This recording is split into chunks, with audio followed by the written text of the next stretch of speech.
beautiful people, and welcome back to my YouTube channel. And if this is your first time here and you don't already know me, hi, my name is Kaytlin O'Neall, and I am so excited about this video today.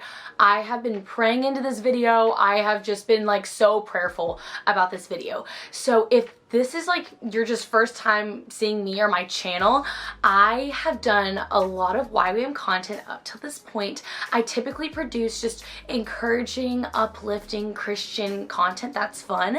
And if that interests you, you should totally subscribe and also follow me on my social medias that I will have linked down below. And basically my whole heart is just to truly like uplift each other in our walk with the Lord. And so I had just got back from doing YWAM. And so this video, my whole goal, my whole hope for this video is to do a very big jam-packed of everything that you need to know going into doing YWAM, or if you're just curious, or if you're a family member kind of wanting to know about YWAM and like just the logistics behind it. I want to be here to give a good resource to people. And so I'm just so excited about today and to just film this YouTube video. I've had so many questions, so many people reach out to me because I have other YWAM videos about day in the life, weekend versus weekday, and kind of looking at my heart while being there and like updates. That's kind of some videos that I already have on my channel, but this is going to be a after the fact, after being back, after graduating, and to really just show everybody YWAM and a lot of the logistics that the website might not cover. Okay, firstly, I want to just jump into a very quick disclaimer. I do not speak for the YWAM Kona organization as a whole. I am speaking from my experience. I had a very amazing experience with YWAM. It was such an incredible time of my life that I do not regret at all.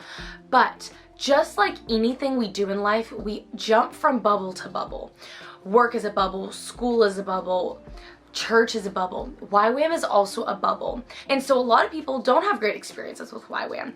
I and a lot of other people had such good experiences with YWAM. And so I'm here talking to you from an amazing experience that I had with YWAM, where I found everything to be very biblically sound. I did not find anything that was non-biblical. And also they brought in a bunch of people from many spheres of life and different like denominations, you could say, to challenge us. They literally said to us, if you don't agree with something, seek out truth in the Bible, seek out what you believe in the Bible, which I really respected, because their whole philosophy is we can't just sit up here and tell you truth. Ultimately, you do have to go and seek out truth for yourself, because the greatest truth is from the Bible. So I just want to disclaim with that, in a lot of people come on the internet and the loud bad things outweigh the good things, because a lot of people with negative experiences like to come and put it on social media. I'm here from a great experience with Kona and seeing it like a lot of different ways of how they handled a bunch of different elements of YWAM, and I'm here coming from a great experience with YWAM. So to jump into the video, and truly I just want to be a resource for people online who are seeing if the Lord is calling them to this step in their life, because truly I don't regret it. I know so many people that don't regret it. It really has changed my life, and so I'm so excited to get into just like the logistics. I'm going to be covering in this video money, the island, things to do, transportation, living situations, outreach, just all of the jam-packed things. And I would love people to comment down below if I didn't expound on something. I can make another sit-down video going into more gritty detail about things. So let's jump into the video. Okay, jumping right off the bat, YWAM Kona, that's where I'm speaking from. I'm speaking from my YWAM Kona 2023 January quarter experience. That is when I went to Kona. That's all I can speak for. I can't speak for past quarters. I can't speak for future quarters. I can only speak for now. YWAM is a very fluid organization. That's how I would explain it, because things are changing all the time. And so there's definitely like, you can't just pinpoint like a specific experience down. So I did Fire and Fragrance, which is a DTS or a school, and there's a bunch of different schools that you can do. There's Korean DTS, Heartbridge DTS, Awaken DTS. There's so many more that I'm not thinking of, and also depending on what time of year and what quarter you go, that depends on what school will be offered. There are 3 quarters: January, April, and September, and there's again different DTSs for those quarters.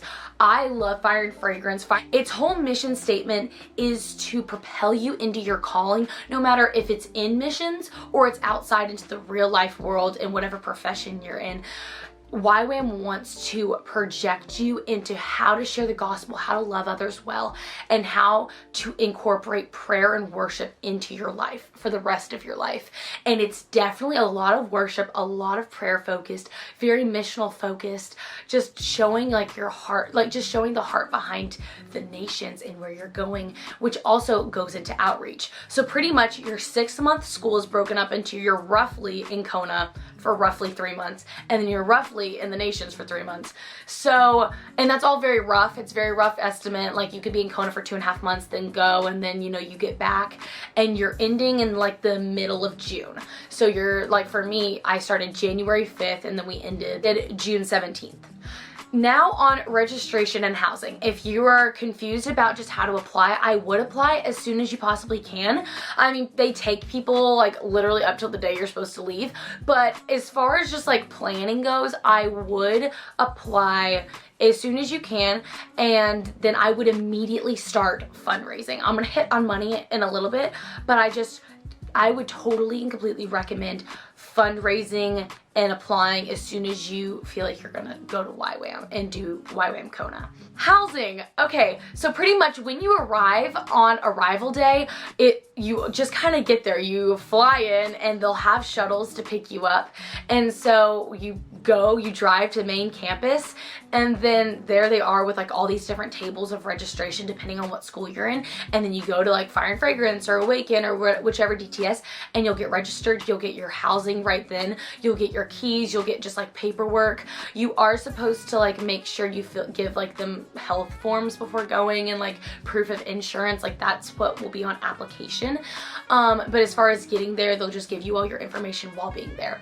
Now, living, dorms. You will be living with a lot of people. Me coming from always having my own bedroom was definitely an adjustment, but at the same time, you just have to accept it for what it is. You're just embarking on this 6 months. 6 months might feel like a really long time in the moment, but it's not a long time. So you are rooming with like 8 girls, but can I say, after the fact, I love those 8 girls with my whole heart. I still talk to them. I still keep in touch with them, and I plan on keeping in touch with them. And some people don't have great roommate situations because, again, you're putting a lot of different personalities together. Were my roommates my absolute best friends and the people that I hung out with 24/7? No, I had a different friend group, but I also came back at the end of the night to my roommates who I loved. And it teaches you a lot of good things as far as like how to conflict resolution and how to humble yourself, and it's not about you all the time, and truly it's about how we can serve one another to live together cohesively. But yes, the dorms are very small. I lived in A building. There's so many different buildings. There's A, B, C, D, E, F, G. There's some buildings that are meant for families, and pretty much it was like a bunch of bunk beds, a very tiny kitchen that had like a sink and a microwave, and then a bathroom with a toilet and a shower for all like 8 of us to share. I think there were 8 of us. And yeah, so that's kind of the living situation. You just kind of have to full send and deal with it. That's just all I can say about that. Transportation. Transportation will always be an issue for you unless you have a car. For YWAM students, it's just kind of like a thing that transportation is always like such a battle, because they have a public trolley, which is kind of like a bus in Kona that runs, but it's super unreliable, very much island time, and yeah, I wouldn't really recommend using that. During the weeks, YWAM does offer shuttles to go to Target and Walmart, just so that you can get essentials and things that you need, so you're not like stranded. But I was also I'm a very big planner, and so I wanted to do fun adventures with my friends. I wanted to be able to like us all go in on a cost with like a car. There are different people that you can like rent vehicles from that are for cheaper, that they're more like for like YWAM students to rent. Transportation is always an issue, and it's always going to be like an uphill battle. So, but I would recommend that if you were to ever get a car, take advantage of the time that you do have and take advantage of the island. I pretty much, with my time being in YWAM, I traveled around the whole island. I also have friends that never traveled the island like at all and only stayed in our area, because right below campus you walk down this massive hill and you go to Coconut Grove, and then you can walk to the pier. It's like a 20-minute walk, which sounds like a kind of long time or not a long time depending on who you are, but you just get really used to it. And that's kind of like all that's like offered to you right there, and like Target, Walmart, everything's a very long walk. And then when you get a car, I would recommend exploring the island. You could go south and go to Green Sands. It's really beautiful, kind of hard to get there, kind of a trek, but and then you can go north to Waimea and go to just Mud Lane and take photos and cute thrifting. And then you can go to the Hilo side of the island, which it has all different kind of stuff. You can go to the Volcanoes National Park. The volcano was erupting whenever I was there, like erupting. It was not really like full-blown erupting how you would think, but you could go see the lava. There's just a lot of fun adventures to be had in Kona, and I definitely would recommend taking advantage of it. If you do get a car and if you do find a way to have transportation, if you're even interested in doing fun things. As far as rest days are concerned, I would take advantage of your rest days and learn yourself really well. So with being in Fire and Fragrance DTS, again, I'm speaking from Fire and Fragrance experience, you have a go jam-packed schedule. Your schedule, literally, I woke up at like 5:30 every morning and then didn't go to bed until like 10 to 11. And because you are go all day long. And the reason I woke up at 5:30 is to have a quiet time with the Lord, because I wanted my own personal quiet time. And they also encourage that because, again, this corporate worship, this corporate teaching, it's so great and it's awesome, but you do need to pour into your intentional personal relationship with the Lord. It can't just be off of other people's relationships with the Lord. So I woke up early to prioritize the time with the Lord, because that's what I felt like impressed that the Lord wanted me to do. So your schedule is go. Sometimes you'll feel very exhausted. Sometimes you'll feel like, oh my gosh, they don't like respect our time and our like, but just hear me out whenever I say being on the other side of it. Everything is for a reason, and they've structured it a certain way for a reason, and they do have your best interest in mind. And also talk to your room leader. Oh, in every room you do have a leader, and then you'll have 2 outreach leaders that like kind of take care of you like emotionally and like all those kinds of things.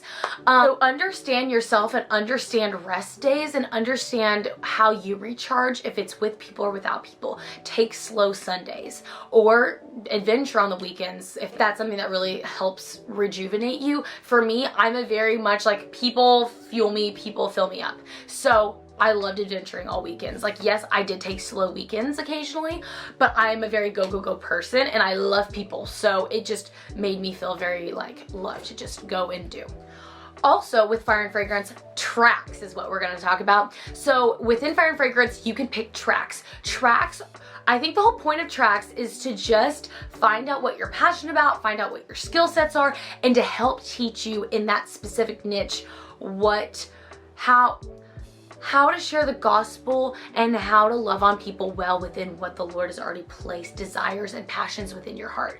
There's a lot of different tracks. They might be different when you go, but there's Life Bearers track, there's a Messengers track, Farm track, Dance track, Worship track. There's RTC, which is like workout fitness. I did Life Bearers track. I also put way too much pressure on what track I was gonna do. Do not put a lot of pressure on yourself. It will not affect your whole life. You go to track classes like twice a week in your schedule. It is not that much. It's really not the end of the world. I promise you. It will not make or break your whole experience. I did Life Bearers. It's basically talking about maternal health care. We did talk about sex trafficking. We talked about birth and motherhood. We got to put on an event for the kids of the island, and so that their parents could go on a date night for Valentine's Day. We also got to put on a Humankind Girls event, which was incredible because Life Bears is kind of partnered with Humankind Girls, and Humankind Girls is a ministry that is just geared to pouring an identity into little girls. So we got to put on an event that I got to photograph, and I got to take photos for this event, and it was basically like these little girls from the island got to come and we got to love on them and tell them how special and precious they are. Messengers, you get to do a lot of evangelism. You get to talk about how to share your testimony. There's a lot of different like elements that and skill sets you get to learn. On outreach, you wouldn't necessarily use those tracks a lot. On outreach, yes, you can totally find times to use your skills, but also a lot of on outreach, you have to initiate being like, oh, I can put on a girls event. You tell your leaders and you see, and the Lord opens doors for you to be able to put that in there. But ultimately, it will not be the end all be all. Okay, packing. The best advice I can give you, and I cannot stress it enough. I am an overpacker. Do not overpack. Bring I would say like a medium-sized suitcase, and do not like jam pack fill it. You will not need it. They have a boutique on campus. It's free. A free boutique on campus for anything that you might need. They're super sensitive when it comes to like going on outreach and all the things. And so like people are constantly giving donations, and you can go to the boutique and find literally everything you need. The amount of clothes that I found at the boutique, which was bad because I'm also a shopper, and it's just, I had too much stuff, and I literally like had to get rid of so many things before coming home. Literally all my roommates, all my friends can attest that I had way too much stuff, and it was horrible. And you're going on outreach and you don't need that much stuff. You don't. You're literally gonna wear like the same 4 outfits. And so do not worry about it. And also great advice that I got going into YWAM, pack for lecture phase, not for outreach. Pack for while you're in Kona, don't pack for while you're in outreach, because you don't know where you're gonna go in outreach. I went somewhere where it was a very cold climate for a very long time, and then it kind of got hot. I did not pack winter stuff going to Kona, which was good. And then I had my mom send me some stuff, and then I also found stuff from the boutique for my outreach location. So do not overpack. Now we're going to talk about money, what people have been asking me a lot of questions about. Okay, so on the website, when you go to the YWAM Kona website, it'll show you kind of a rough estimate of how much everything will cost.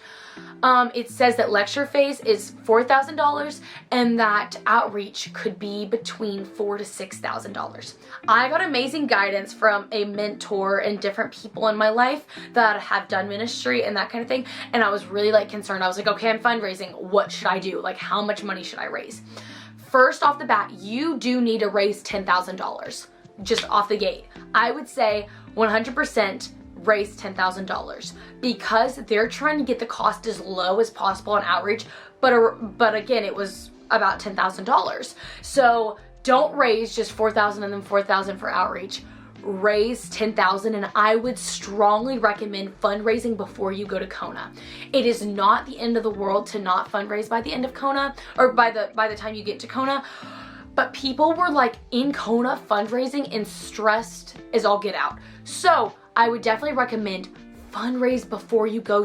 I got the advice to fundraise at least $1,000 to $2,000 extra on top of the $10,000 for living expenses. And I was like, that's a lot. I want to be very wise with the money. I don't ever want to take advantage of anybody supporting me. I wanted to be the most pure with my heart intent with fundraising. But I got a lot of, again, guidance that you have a lot of living expenses, and living in Kona is so expensive. Oh my gosh, living in Kona is so expensive. I cannot even stress that enough. You are going to want to raise $1,000 to $2,000 extra. And also I would recommend be saving up your own money beforehand going. I also did that as well, which helps so much because you want to be able to have fun as well while you're there. You absolutely need to be wise with how you fundraise and where you put that money as far as anywhere like where living expenses are concerned and like groceries and that kind of thing. Fundraise. And theoretically, if you have extra money left over, I said if I had any money left over, I was going to save that for future missions, or I was going to donate it to someone doing missions currently. That was kind of like what I told myself. So for money, I recommend so strongly fundraise more. Another element of campus life is work duty. Everybody gets a work duty, and it's going to be also incorporated into your schedule, just like your track, just like worship, just like all these different classes. It's going to be incorporated into your schedule. Your work duty can be anything from working at the farm, to cleaning bathrooms in one of the buildings, to helping keep up with maintenance on different dorms, to working in the cafeteria. You have work duty. It's just as it is. The Lord grows you. Definitely being servant-hearted with it. So just don't have a bad attitude about it, and just take it for what it is, and let the Lord use you, talk to you, and minister to your heart while you're doing work duty. Outreach. Now, outreach, as far as when you find out about outreach, you don't know. We found out really early in my school. We found out like 2-3 weeks in what the locations are. They did a big announcement of what locations there are possibly for outreach. We freaked out. They basically give you a very short amount of time to pray. They're literally like, they told us, they're like, you have 48 hours to pray to the Lord, and then you can pick your top 3 and you submit it online, and then from there you have leadership and your school leaders praying over you, and you have your school leaders praying, and ultimately they look at visa things, they look at all the logistics, and they have an amazing team of people getting you exactly where the Lord is wanting you to go in outreach. The greatest advice I can give you is that ultimately you're gonna go where you're supposed to, and that's something that got me through outreach. Is while we were in outreach, and while it all looked just crazy and different, the Lord brings you there. You're not there on accident. You're not in YWAM by accident. Don't get bogged down in the moment that, oh my gosh, like, oh, this is so hard. I don't even know if I want to be here. God put you here on purpose. He knows your heart, and He knows the hard things you go through and the good things you go through. Some things in life are to grow us into being such a better person. And so again, take outreach for what it is. I had not even heard of this location before I went to outreach, and literally looking back, I am so grateful to the Lord I went. Was it a hard thing to do? Yes. Was it a growing season constantly? Yes. Was there challenges? Yes. Was there things to overcome and internal growth that I had to go through? Absolutely. But it was worth it because God brought me there. God brought me there to be intimate with Him. God brought me there with friendship with Him. So yes, I totally 100% love that I did it and don't have a regret about it. And outreach is going to look totally like, you can't even plan outreach. I can't even sit here and tell you what it's going to look like. Who knows? I don't know, you don't know. Sometimes your leaders don't even know. Some outreaches are more planned than others. Some outreaches have to be, because especially if you're like on a tour team, then you tour around whatever location you're in, and some you do youth ministry the whole time. Some you do street evangelism the whole time. Sometimes you see these radical healings. Sometimes you don't see radical healings. Sometimes you're in a closed nation and you have to be really, really careful. You get training in lecture phase depending on what country you're going to. You're not just going in blind, and also your team does some good research about your nation. They want you to be as educated going into it as possible, which is good. And I would definitely say when you find out what country you're going to, educate yourself, but don't have expectations for what it's going to look like, because you're never going to be able to pin down what it's going to look like. It's going to look completely different than what you think it will. And as far as any last little details are concerned, there definitely rules. There's like a no one-on-one rule within YWAM, which is basically like couples. You're not supposed to get there and couple up. This is your time with the Lord. This is not your time to date. When you do come back for debrief, you can date, but again, that's not what you're here for. You're not, YWAM's not a cult. It's not, I hate to burst the bubble. That's not a cult. Definitely don't bring like a bunch of crop tops. They do be modest. They will say something if it's not like crazy modest, but it's not like camp where you have like a dress code. I mean, you can wear what you want to wear, but just make sure it's not like crazy cleavage or like super, super big midriff and like booty shorts. And then when you get there, they'll have an orientation, and there's different like island rules, because like living in Hawaii, you have to be really respectful of people who live there. And so there's definitely just like things that they'll tell you as far as like cultural things that you need to do to respect people well and to love on people well, especially as like Christ would. And watch out for Vana. That's a black little spiky sea urchin that like hangs on rocks. As far as friends are concerned, I would not stress about it because you will find your people. You'll find the people you click with and you will become best friends and it'll be great. Not to say you won't have problems because you're living with people 24/7, but you will find community. If you're seeking it out, you will find community. If the desire of your heart is to find good friends that are gonna uplift you and grow you closer in Christ, I adore with my whole heart my friends that I've made from YWAM, that I will cherish them, and we still keep in contact, and you will find your people. And do not stress about the process. I really hope that I covered everything, but again, you're not gonna get a full sphere of what it's like until you go, until you just do it.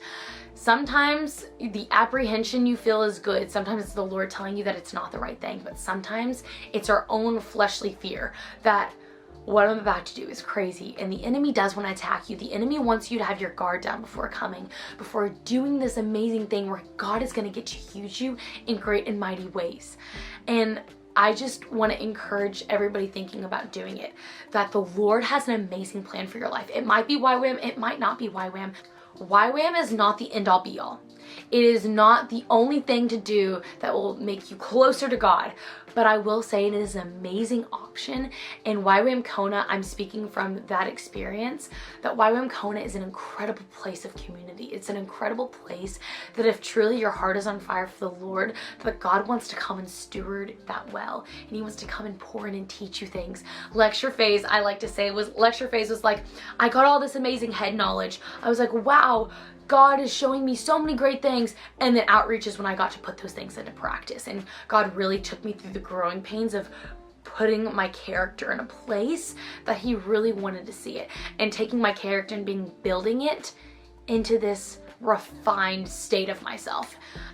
Ultimately, I really hope that this video was impactful and encouraging and helpful, and I would love that if I got to play some part in giving you more peace of mind going into your next big step and journey.